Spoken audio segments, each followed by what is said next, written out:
নমস্কার সবাইকে, আবার এসে গেছি আর একটা ভিডিও নিয়ে এই চ্যানেলে।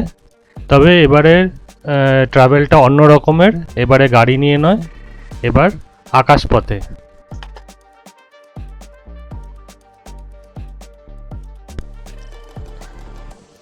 প্লেনে করে যে কবে আমরা লাস্ট ঘুরতে গেছি আমাদের নিজেরই মনে পড়ে না। তা 10-11 বছর আগে গেছিলাম, তো আবার সেই প্লেনে ওঠার পালা এবারে। তবে এবারে কিছু অফিসের কাজ নিয়ে বেরোনো, তো সেই জার্নিটাই এবারে আমি শেয়ার করব আপনাদের সবার সাথে। কি কি করলাম, কিভাবে এয়ারপোর্টে ঢুকলাম, কি করতে হলো না করতে হলো, সেগুলো সব এক এক করে বলতে থাকছি। সিকিউরিটি চেকিং হয়ে গেল, আর গেট নাম্বার 25-এর দিকে যেতে হবে, তো আমি এখন ওদিকেই যাচ্ছি। আমার 25 গেট নাম্বার, তো ওখানে আমি এখন যাচ্ছি। সবাই চেকিংটা ভালোই হলো, তো চেকিংয়ের ব্যাপারে পুরোটা জানাচ্ছি।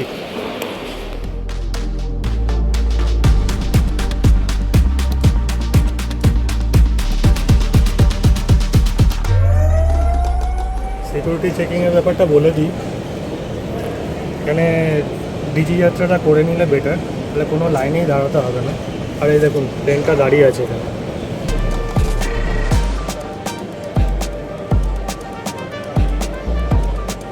এটা বলছিলাম, ডিজি যাত্রা আমি করিয়েছিলাম, তার জন্য কি হলো, আমার ভেতরে যখন ঢুকছিলাম কোথাও লাইন দিতে হয়নি। আর কাউন্টারে গেছিলাম আমি, কেন কি আমরা তো গাড়ি করেই ঘুরি, আর প্লেনে খুব একটা সচরাচর ওঠা হয় না। যাই হোক, আমি ডিজি যাত্রা করিয়ে ভেতরে ঢুকে কাউন্টারে গেলাম, যে প্লেনে করে যাচ্ছি এয়ার ইন্ডিয়াতে। তো ওরা বললো আপনার দাঁড়ানোর দরকার নেই, আপনারা সরাসরি চেকিং করে সিকিউরিটি চেকিং করে নিন। তো সিকিউরিটি চেকিংয়ে যেটা বলার ব্যাপার আছে সেটা হচ্ছে গিয়ে মানি ব্যাগ, বেল্ট আর মোবাইল, ল্যাপটপ যা আছে সেগুলো আলাদা আলাদা করে ব্যাগ থেকে বার করে রাখতে হবে। ইভেন যদি জ্যাকেটও পরে থাকেন সেগুলো বার করে রাখতে হবে, দিয়ে তারপর সিকিউরিটি চেকিং। বেশিক্ষণ টাইম লাগলো না, ডিজি যাত্রা করাতে লাইনটা আমাকে দিতেই হয়নি। তো 6টার সময় আমার ফ্লাইট, 4:55-তে শুরু হবে বোর্ডিং। তো এখন ওয়েট করছি লাউঞ্জে।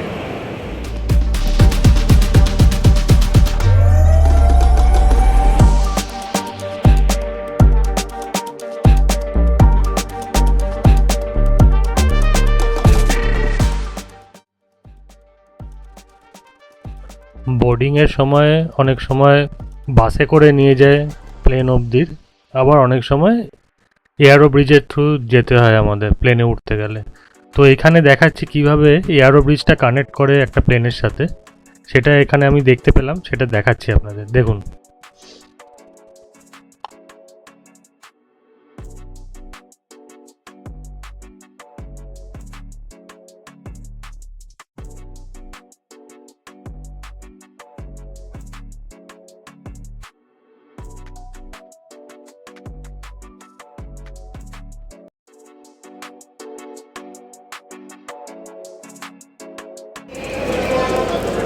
বোর্ডিংয়ের জন্য শুরু হয়ে গেছে, অলরেডি ডাকছে, বিশাল লাইন পড়ে গেছে। বোর্ডিংটা করিনি, প্রায় 4:45 বাজতে চললো। এবার বোর্ডিং শুরু হয়ে গেছে, বোর্ডিংটা করুন। এই যে বোর্ডিংয়ের জন্য লাইন পড়ে গেছে অলরেডি।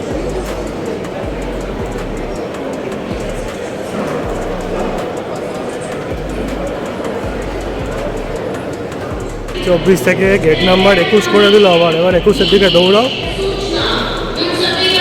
তো টাইম হয়ে গেছে চেকিংয়ের, এবার গেট নাম্বার চেঞ্জ করে দিল, আবার ওখানে দৌড়াতে হবে। 6টার সময় ছাড়ার কথা ছিল, 8 ঘন্টা লেট, 6:30টার সময় ছাড়বে। দেখা যাক, 8:30টায় তো 9টার মধ্যে পৌঁছানোর কথা, কতক্ষণ লাগে দেখা যাক। জিতের সামনে সঙ্গে এক্ষুনি ভিডিও কল করলাম, ওকে দেখালাম। জিত দেখেছি নিশ্চয়ই, আমার সিটটা পড়েছে ঠিক পাখার একটু আগে, একদম রেডি।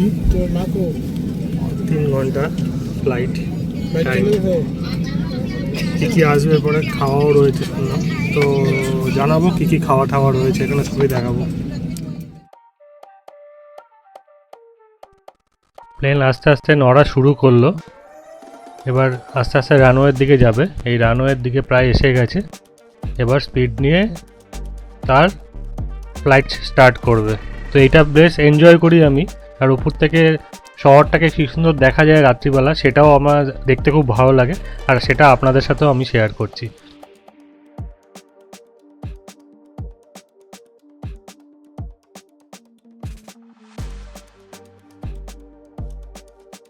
তো এই দেখুন প্লেন উঠে গেছে অলরেডি। তো এবার নিচেটা দেখা যাক কেমন লাগছে।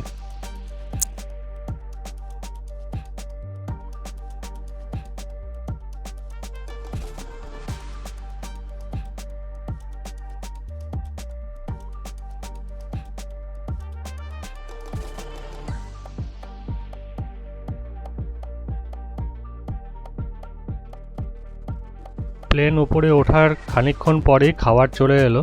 তো দুখানা বক্স দিল, একটা ছোট বক্স একটা বড় বক্স। ছোট বক্সের মধ্যে ছিল একটা ছোট কেক আর একটা ননভেজ একটা এনভেলপ মতো ছিল। আর বড় বক্সের মধ্যে বা বাক্সের মধ্যে একটা স্যান্ডউইচ ছিল, জলের বোতল ছিল, মিষ্টি আম দই ছিল।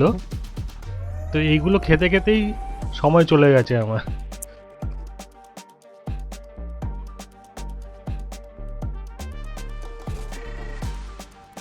খাবার খেতে খেতে হঠাৎ করে পাইলটের আওয়াজ ভেসে এলো। উনি অ্যানাউন্সমেন্ট করছিলেন যে আমরা জামশেদপুরের উপর দিয়ে যাচ্ছি। তো ওনার কথাটা শুন কি বলছে। Another 5 minutes from now we'll be flying the city of Jharsuguda, followed by the city of Raipur about another 22 minutes from now. About 20 miles left of port track. Followed by the city of Nagpur, thereafter the city of Aurangabad will be initiating our final descent phase. খাওয়ার পর আবার চা কফির পালা। তো coffee নিলাম আমি। Coffee খেতে খেতে বাইরেটা দেখতে থাকলাম, কিন্তু কতক্ষণ আর দেখবো, 2.5 ঘন্টার ফ্লাইট, সময় তো কাটাতে হবে। তো এয়ার ইন্ডিয়ার যেটা ইন ফ্লাইট একটা ওয়্যারলেস ব্যবস্থা আছে, ওয়াইফাই। তো সেটার মাধ্যমে আমি মোবাইল দিয়ে ঢুকে এয়ার ইন্ডিয়ার সাইটে ঢুকে কিছু মুভি রয়েছে ওখানে, Hindi movie, Bangla movie, English movie. তো একটা হিন্দি মুভি দেখতে দেখতে বাকি সময়টা কাটিয়ে দিলাম। আর মাঝে মাঝে বাইরে তাকাচ্ছিলাম, বাইরের অপূর্ব দৃশ্য দেখছিলাম। রাত্রিবেলা প্রত্যেকটা শহরের উপর দিয়ে যাচ্ছে, কীরকম লাগছে সেটা দেখা আপনাদের সাথেও আমি শেয়ার করছি।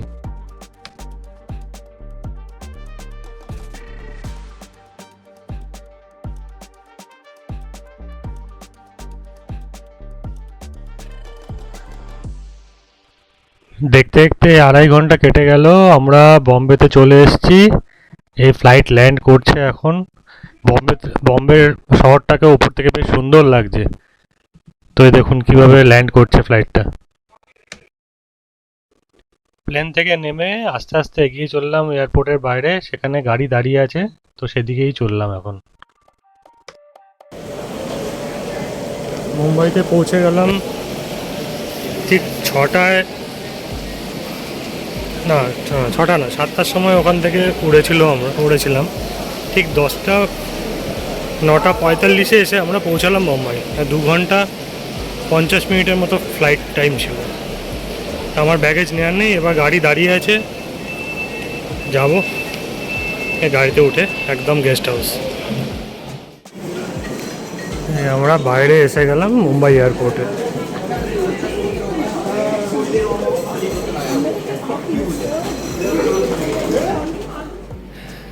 এয়ারপোর্ট থেকে গেস্ট হাউসে চলে এলাম। 7টার সময় 6টার সময় ফ্লাইট ছাড়ার কথা ছিল, 7টায় ছেড়েছে। আর এখানে ল্যান্ড করেছে 9:50, মানে প্রায় 2.5 ঘন্টার ফ্লাইট ছিল। তো এসে গেস্ট হাউসে ঢুকলাম। তো আজকে এই অবধি থাক, আবার ফেরারটা আবার করে দেখাবো। এবারে তো ঘোরার জন্য নয়, এবার অফিসের কাজে এসেছি। তো এই চ্যানেলে প্রথম ফ্লাইটে করে বেরোনোর কিছু ভিডিও আমরা ছাড়ছি। তো দেখতে থাকুন আর সাবস্ক্রাইব জরুর করবেন, একদম করবেন। সাবস্ক্রাইব করতে ভুলবেন না, তাহলে আরও আমরা এনার্জি পাবো আরও নতুন নতুন ভিডিও দেওয়ার জন্য। Good night.